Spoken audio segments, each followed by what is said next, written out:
Et disons aussi que dans ma vingtaine, il n'y a pas eu peut-être la préparation de la trentaine comme je la voyais. Tu vois, genre la stabilité, le truc. Bah moi, en fait, dans toute ma vingtaine, déjà un CDI, jamais de la vie. Donc comment tu veux répondre à ce truc de la stabilité si ne serait-ce qu'un CDI, tu l'acceptes pas, tu vois.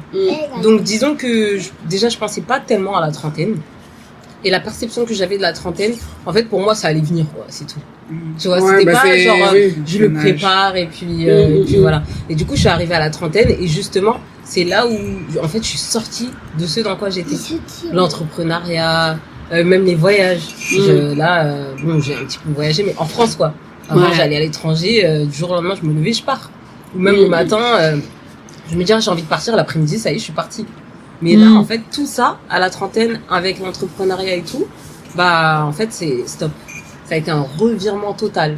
Dans le sens où, bah, déjà, moi-même, j'ai dû faire face aux difficultés du choix de vie que j'avais mené, tu vois. Dans le sens de pas être en CDI, de faire tout simplement ce que j'ai envie. Et je le regrette pas parce que ça m'a appris beaucoup de choses.